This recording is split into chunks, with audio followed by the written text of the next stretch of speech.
Formula ఈ car racing కేసుపై నేడు విచారణ హైకోర్టులో జరగనుంది. అయితే కేటీఆర్ క్వాష్ పిటిషన్ పై విచారణ చేయనుంది న్యాయస్థానం. నేడు కౌంటర్ దాఖలు చేయాలని ఏసీబీకి హైకోర్టు ఆదేశించింది. ఈ నెల 30 వరకు కేటీఆర్ అరెస్టుపై హైకోర్టులో స్వల్ప ఊరట ఉంది. ఈ కేసులో ఇప్పటికే ఫిర్యాదుదారుడు ఐఏఎస్ దాన కిషోర్ స్టేట్మెంట్ రికార్డ్ చేసింది ఏసీబీ. దాంతో దాన కిషోర్ స్టేట్మెంట్, ఏసీబీ కౌంటర్ కీలకంగా మారనున్నాయి.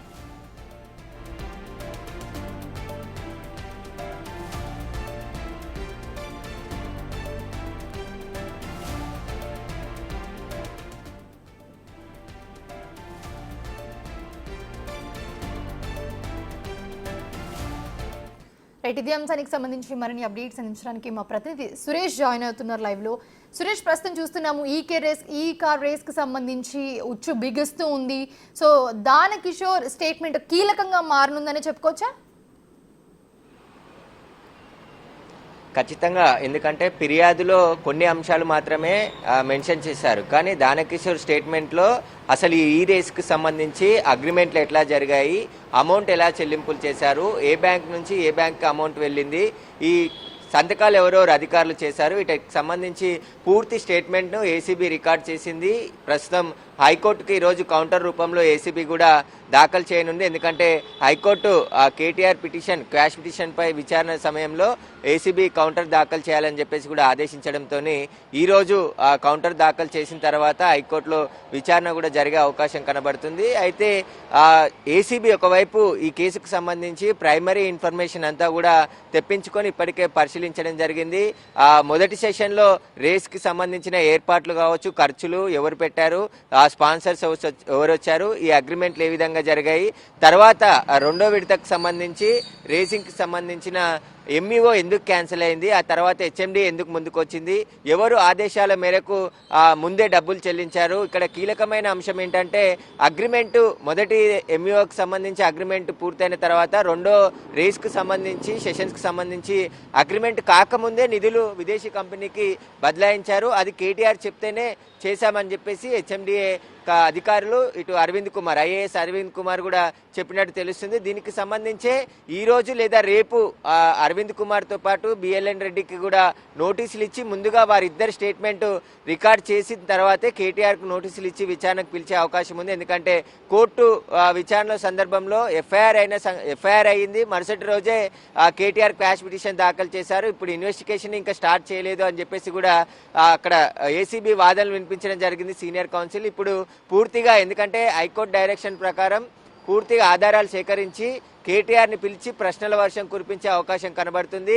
లీగల్గా ముందుకు వెళ్తున్నాము, గవర్నర్ అనుమతి తీసుకున్న తర్వాతే ప్రభుత్వం ఏసీబీకి ఫిర్యాదు చేసింది. అందులో A1గా కేటీఆర్ పేరు చేర్చడం జరిగింది, A2గా అరవింద్ కుమార్, A3గా బిఎల్ఎన్ రెడ్డికి సంబంధించిన పేర్లు చేర్చి ఎఫ్ఐఆర్ నమోదు చేయడం జరిగింది. ఈ ఎఫ్ఐఆర్లో ప్రైమరీ ఇన్వెస్టిగేషన్ అంతా కూడా ఏసీబీ ఇప్పటికే సేకరించడం జరిగింది. ఇటు మున్సిపల్ అడ్మినిస్ట్రేషన్తో పాటు హెచ్ఎండిఏకి సంబంధించిన కీలక ఫైల్స్ అన్నిటిని కూడా ఏసీబీ అధికారులు తీసుకోవడం జరిగింది. ఇప్పటికే సిఐ టీము, ఒక స్పెషల్ టీంని ఏర్పాటు చేశారు ఏసీబీ డీజీ విజయ్ కుమార్. ఆ టీము ఇప్పుడు ఈ కేసు ఇన్వెస్టిగేషన్ చేస్తుంది. ప్రభుత్వానికి ఎంత నష్టం జరిగింది, ఎంత నష్టం జరగబోయేది ఒకవేళ ఈ ఫార్ములా క్యాన్సిల్ చేసుకోకపోతే అని చెప్పేసి కూడా పూర్తి ఆధారాలన్నిటిని కూడా హెచ్ఎండిఏ ఏసీబీకి అందించింది. ఇప్పుడు ఏసీబీ పూర్తి ఫైల్స్ని అన్నిటిని కూడా వారం రోజుల నుంచి పరిశీలిస్తున్నారు. ఈ కేసుకు సంబంధించి అసలు కేటీఆర్ ఏ విధంగా ఆదేశించాడు, కేటీఆర్కి ఆ కంపెనీకి గల సంబంధాలు ఏంటి, ఆ కంపెనీని హైదరాబాద్కి ఎవరు తీసుకొచ్చారు, ఆ సమయంలో కీలక పాత్ర పోషించింది ఎవరు, అగ్రిమెంట్ కాకముందే విదేశీ కంపెనీకి ఆర్బీఐ రూల్స్ పాటించకుండా 55 కోట్ల రూపాయలు ఎలా చెల్లించారు, దానివల్ల 8 కోట్ల రూపాయలు అదనంగా ఫైన్ కట్టాల్సి వచ్చింది, దానికి ఇన్కమ్ ట్యాక్స్ కావచ్చు, ఇటు ఆర్బీఐకి సంబంధించి అని చెప్పేసి కూడా ప్రభుత్వం ఫిర్యాదులో పేర్కొంది. అనేక అంశాలు ఫిర్యాదులు ఇచ్చినప్పటికీ కూడా దానకిషోర్ నుంచి స్టేట్మెంట్ రికార్డ్ చేశారు. దాదాపు అనేక అంశాలు ఈ కేసుకు సంబంధించిన పూర్తి సమాచారాన్ని దానకిషోర్ స్టేట్మెంట్లో రికార్డ్ చేయడం జరిగింది. ఆయన స్టేట్మెంట్ ఇప్పుడు చాలా కీలకంగా ఉండబోతుంది. ఆయన స్టేట్మెంట్ ఆధారంగానే కేటీఆర్ని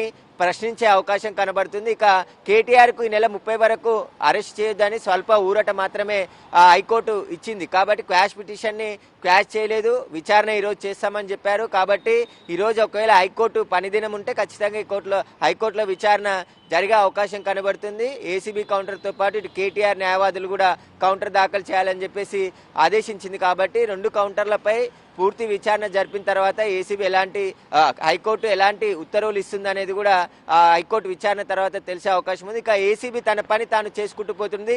ఇక ఈడీ కూడా ఏదైతే ఈ ఫార్ములాకు సంబంధించి ఎఫ్ఐఆర్ చేయడం జరిగింది. ఈ కేసులో పూర్తి సమాచారం ఇవ్వాలని చెప్పేసి ఇటు పురపాలక శాఖతో పాటు హెచ్ఎండిఏకి ఏసీబీకి లేఖలు రాసింది. ఇప్పటికే వారి దగ్గర ఉన్న సమాచారాన్ని అంతా కూడా ఈడీకి కూడా ఇచ్చారు. ఈడీ కూడా ఈ కేసుకు సంబంధించి పూర్తి ఆధారాలన్నిటిని కూడా పరిశీలిస్తుంది. పూర్తి సమాచారం సేకరించిన తర్వాత ఇటు కేటీఆర్కి, అరవింద్ కుమార్, బిఎల్ఎన్ రెడ్డికి ముగ్గురికి కూడా నోటీసులు ఇచ్చి ఈడీ కూడా దర్యాప్తు చేయబోతున్నాయి. ఇటు ఏసీబీ, ఈడీ రెండు కూడా దర్యాప్తు చేయబోతున్నాయి ఈ కేసుకు సంబంధించి. ఎందుకంటే విదేశీ కంపెనీలకు సంబంధించి నిధులు మళ్లించడం, మనీ లాండరింగ్తో పాటు పిఎంఎల్ యాక్ట్ కింద ఈడీ ఎఫ్ఐఆర్ నమోదు చేసింది. కాబట్టి దీనికి సంబంధించి ఈడీ ఒకవైపు దర్యాప్తు చేస్తుంది, ఏసీబీ దర్యాప్తు చేస్తుంది. రెండు దర్యాప్తులు కూడా వేగం అందుకున్నాయి అనుకోవచ్చు. ఎందుకంటే ఇందులో గోల్మాల్ జరిగింది. ఆ గోల్మాల్ను బయట పెట్టేదే ఈడీ, ఇటు ఏసీబీ కూడా బయట పెట్టే అవకాశం ఉంది విచారణలో. Right, thanks for the update Suresh.